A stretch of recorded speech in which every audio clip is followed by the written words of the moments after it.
when we create new products, we always think of them as like story first. Like we just did a partnership with Yellowstone National Park, where we actually went there 3 times on expeditions and found rare plants and made fragrances from those plants. So there's a story that goes with the product that we have. And I think that's what, if you're going to make a retail store that's the equivalent of shopping on a website, you might as well just not bother. I mean, wine is a really good story. The wineries are just terrible at telling it. And I think it's fascinating. Like nobody wants to hear like, oh, notes of blueberries and whatever. Like nobody cares.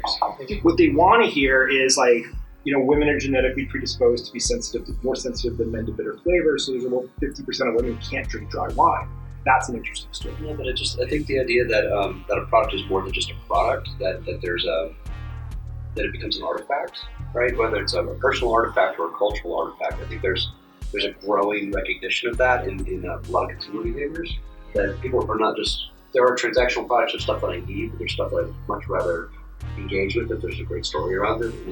Omni Retail, which people talk about, it's kind of thrown around, but there are plenty of people who go to our store, I think, learn a story and then maybe shop it online or shop it from their phone.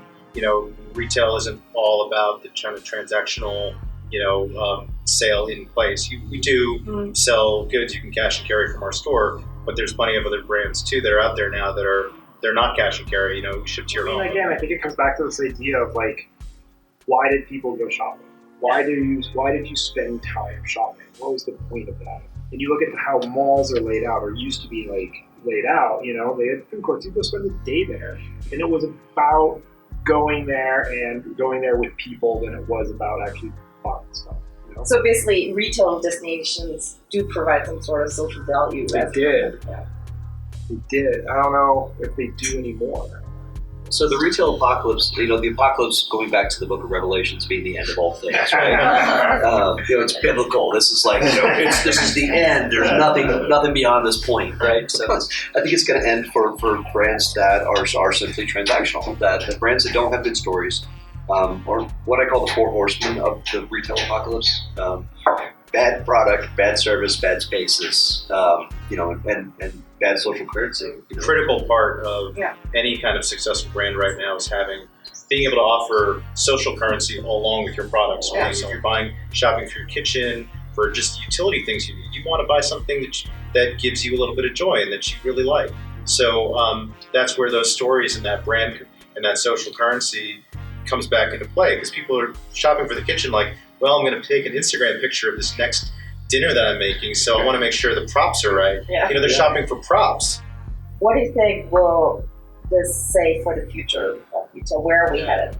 There'll be more healthy, small and mid-sized brands that are more localized, and that even brands that have global reach will be doing things in more localized ways. Definitely smaller retail footprints, and the retail experiences that are larger experiences will be made up of smaller experiences that are glued together. But I think we're going to see more and more brands that develop spaces that become show spaces that show us and demonstrate not just the product, what product can do and how to experience that product, but what is the web of ideas surrounding that product, and what's the awesomeness that begins to form partnerships and association with lifestyle and bigger ideas that you see brands like Lexus doing this, right? Like the intersection space is about craft, it's about appreciation of detail.